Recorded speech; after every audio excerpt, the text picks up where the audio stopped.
Question काय आहे? Mass of an oxygen atom, mass of an oxygen atom दिलाय. Mass of an oxygen atom किती आहे? In grams is 26.5686 in 10⁻⁻⁴ gram. म्हणजे एका ऑक्सिजन एटमचा मास दिले. काय दिले? काय दिले? एका ऑक्सिजन एटमचं काय दिले तर मास दिलेला आहे. Okay. So mass of a single oxygen atom in grams दिलाय आणि तोच मास तुम्हाला कशामध्ये फाइंड करायचा आहे? तोच मास तुम्हाला AMU मध्ये काय करायचा आहे तर फाइंड करायचा आहे. कशामध्ये फाइंड करायचा आहे? AMU. See the mass of an atom of oxygen in grams is 26.56896 into 10⁻⁻20. Okay. What is the atomic mass of oxygen in unified mass? In what mass? Unified mass. मला एक relation माहित आहे, आपण बघितलं की 1 unified मास म्हणजे किती असते? 1 unified mass is equal to 1 point किती असते तर 66056 into 10⁻⁻24 ग्रॅम. हे मला माहित आहे, मी फाइंड केलं. कसं फाइंड केलं? A1 AMU is equals to 1/12 the mass of 1 carbon 12 atom. असं घेतलं ना? 1 AMU किंवा 1 unified mass is equals to 1/12 the mass of carbon 12 काय घेतलं तर atom घेतलं. ठीक आहे. हा रिलेशन मला माहित आहे. बरं. गिवन काय आता? गिवन आहे mass of 1 oxygen atom. Mass of 1 oxygen atom in unified mass. कसल्या मास मध्ये? कसल्या मास मध्ये? In unified mass. So mass of oxygen atom in grams, in grams दिलेला आहे. In grams किती आहे बाळांनो? 26.5686 into 10⁻⁻24 ग्राम दिले. मास ऑफ 1 ऑक्सिजन एटम दिलेला आहे आणि 1 युनिफाइड चं मास रिलेशन दिले ग्राम मध्ये. मग तुम्ही काय म्हणणार आहे की 1 युनिफाइड मास म्हणजे किती असते? 1.66056 into 10⁻⁻24. Then X unified mass is equals to 26.56896 into 10⁻⁻24. Cross multiply करा. So 1 into 26.56896 into 10⁻⁻24 divided by 1.66056 into 10⁻⁻24 is equals to काय येणार आहे तर x. -24 कॅन्सल होणार आहे. लॉग टेबल आणलाय? लॉग टेबल आणलाय?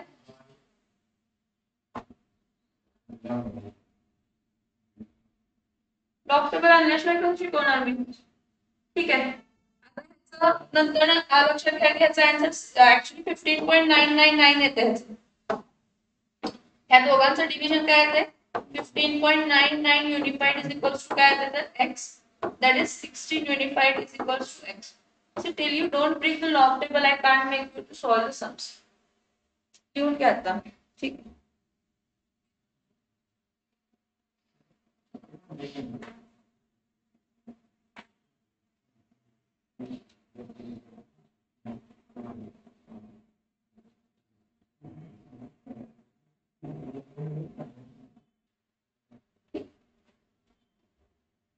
So now we are going to discuss the next law, that is Avogadro's law. Which law? Avogadro's. Per Avogadro's law च्या आधी एमिडे एवोगॅड्रो न रिलेशन एक सांगितलं. काय? की तुम्ही कोणताही एक मोल ऑफ सबस्टन्स घेतला. काय घेतला? कोणताही सबस्टन्स काय घेतला? एक मोल. एक मोल म्हणजे त्यामध्ये किती कॉन्स्टिट्यूएंट पार्टिकल असणार आहेत? 6.022 into 10⁻23 पार्टिकल्स. त्यांचा मास म्हणजे काय असणार आहे तर मोलार मास. जो तुमचा ॲटॉमिक मास इन युनिफाइड आहे तोच तुमचा मोलार मास. जो तुमचा ॲटॉमिक मास इन युनिफाइड आहे तोच तुमचा काय आहे तर मोलार मास. फॉर एक्झाम्पल इथे बघा जर ऑक्सिजन आहे तर ऑक्सिजनचा ॲटॉमिक मास आणि मोलार मास घेतला तर काय रिलेशन आहे, ॲटॉमिक नंबर आहे त्याचा, ॲटॉमिक मास ऑक्सिजनचा ॲटॉमिक मास काय आहे 16 युनिफाईड. जेव्हा मी 16 युनिफाईड असं लिहिते, यू शब्द आला ना, यू शब्द आला म्हणजे हा कशाचा मास आहे, सिंगल ॲटमचा. आता ही मॅग्निट्यूड काय राहणार आहे, सेम. मॅग्निट्यूड काय राहणार आहे, सेम. फक्त मी 16 च्या जागी काय लिहिणार आहे, तर 16 ग्रॅम पर मोल. ह्याचं मीनिंग काय आहे, तर मोलार मास म्हणजे एका मोलचा मास असतो. जो तुमचा ॲटॉमिक मास आहे तोच तुमचा मोलार मास असतो. जो तुमचा ॲटॉमिक मास आहे तोच मोलार मास असतो. फरक काय की हा एका ॲटमचा मास आहे आणि हा कशाचा आहे तर 6.022 into 10⁻23 पार्टिकल्स. समजते का मी काय सांगितलं. इथं जर मी Cl2 घेतला, क्लोरीन घेतला, तर क्लोरीन एका क्लोरीनचा ॲव्हरेज ॲटॉमिक मास 35.5 असते. मग दोन क्लोरीन ॲटम आहेत म्हणजे किती असणार आहे, 71. मग हा 71 युनिफाईड हा काय झाला तर 71 युनिफाईड सिंगल ॲटम मास. तर सिंगल मॉलिक्यूल, सिंगल ॲटम आहे, सिंगल मॉलिक्यूलचा मास, मॉलिक्यूल आहे, मॉलिक्यूलच्या सेटमध्ये आहे. तर it is a single molecules mass 70 unified mass. तोच मी जेव्हा 71 ग्रॅम पर काय लिहिणार आहे तर मोल, तर हा किती पार्टिकलचा मास आहे, किती पार्टिकलचा मास आहे, एक मोल. एक मोल म्हणजे किती कॉन्स्टंट पार्टिकल, 6.022 into 10⁻23 पार्टिकल्स. हे बघा ॲमेडे ॲव्होगॅड्रोने सांगितलं की तुम्ही सिंगल ॲटमचा मास घेऊन काय रिलेशन डेव्हलप करू शकत नाही, कारण सिंगल ॲटमचा मास खूप कमी असतो आणि आपण तेवढं काय त्याच्याबद्दल जास्त डिस्कशन करू शकत नाही.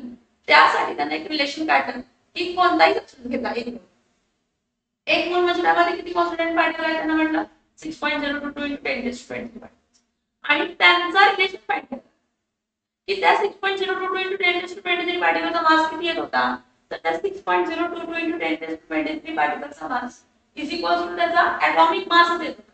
कशामध्ये येत होता, पण ग्रॅम पण पण कशामध्ये, जो तुमचा ॲटॉमिक मास सिंगल ॲटमचा युनिफाईड असतो तोच ग्रॅम मध्ये येतो. कधी, जेव्हा तुम्ही किती कॉन्स्टंट पार्टिकल घेताय 6.022 into 10⁻23 आणि 6.022 into 10⁻23 पार्टिकल म्हणजे काय म्हणतात त्याला, एक मोल. तसं एक डझन म्हणजे 12 किलो म्हणतो, एक ग्रॉस म्हणजे 144 नट्स असं म्हणतो रिलेशन डेव्हलप. तसं एक मोल कोणताही सबस्टन्स एक मोल म्हणजे त्यामध्ये किती कॉन्स्टंट पार्टिकल असणार आहे, 6.022 into 10⁻23 पार्टिकल्स. आणि त्याचा जो मास असतो तो काय असतो, मोलार मास.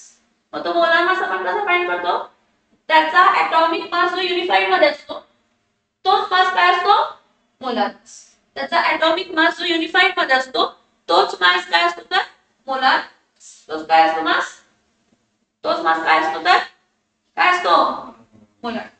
ठीक आहे. आता ॲव्होगॅड्रोचं म्हणणं काय होतं, ॲव्होगॅड्रोचं म्हणणं असं होतं, दोन स्टेटमेंट आहेत त्याचे. एक आहे equal volume of gases, equal volume of gases under identical conditions, under identical condition of temperature, pressure, contains what, contains equal number of molecules, equal number of काय molecules. हा त्याचा रिलेशन होता की कोणतीही गॅस तुम्ही इक्वल व्हॉल्यूम घेतला किंवा कोणताही मिश्रण तुम्ही इक्वल व्हॉल्यूम घेतला तर त्याच्यामध्ये नंबर ऑफ मॉलिक्युल्स काय असणार आहे, हा कधी at constant temperature and pressure, कधी कधी what at constant temperature and pressure. हे जे आयडेंटिकल कंडिशन हा शब्द आहे की नाही, equal volume of gases under identical condition. Identical condition म्हणजे काय असते तर कॉन्स्टंट टेम्परेचर आणि काय असते तर प्रेशर. म्हणजे जेव्हा तुम्ही एखादा गॅस अंडर स्टडी घेताय किंवा दोन पैकी जास्त गॅस अंडर स्टडी करताय तर त्यावेळी त्याचं काय चेंज नाही करायचं, टेम्परेचर आणि प्रेशर. कारण टेम्परेचर आणि प्रेशर जर तुम्ही चेंज केला तर त्याचं व्हॉल्यूम चेंज होऊ शकतो. समजते मी काय सांगते, येस ऑर नो. ठीक. Equal volume of gases under identical condition contains equal number of molecules. ह्याचं रिलेशन असं लिहितात, volume is directly proportional to काय लिहितो तर नंबर ऑफ काय लिहितो मॉलिक्युल्स. पण मला असं माहित आहे की number of molecules is directly proportional to what?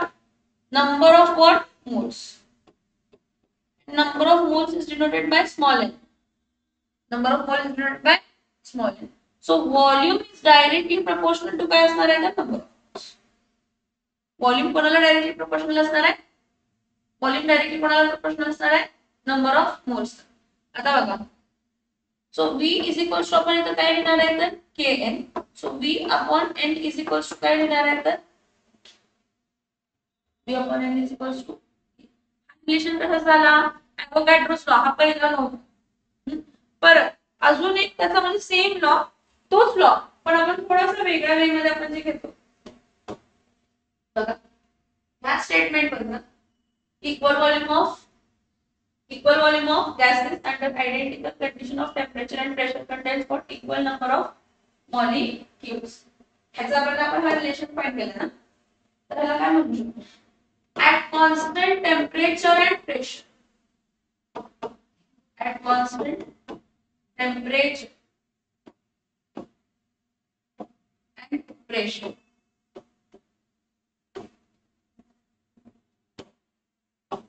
volume of given mass of gas, volume of given mass of gas is directly proportional, volume of a given mass of a gas is directly proportional to the what, to the number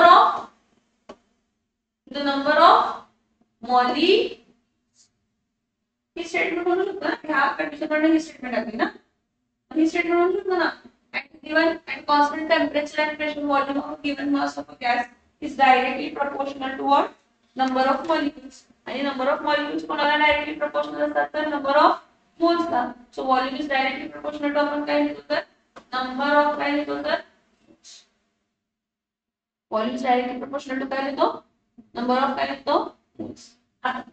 तर पुढचे सगळे points आहेत ते important आहेत, कारण आता ह्याच्यावरती आपण पुढे लिहू शकतो. काय सॉल्व करणार आहे, काय सॉल्व करणार आहे लिहू. ठीक. मोल कन्सेप्ट and molarity. मोल कन्सेप्ट and what? मोलारिटी. एक गोष्ट बघा की त्यांना काय एक असतं की ॲव्होगॅड्रो असं म्हटलं की 12 ग्रॅम ऑफ कार्बन, कोण कार्बन मध्ये जेवढे पार्टिकल्स असतील, मध्ये जेवढे पार्टिकल असतील that is equal to 1, that is equal to 1. हा तर काय म्हटलं 1 मोल of any substance, 1 mole of any substance contains the number of particles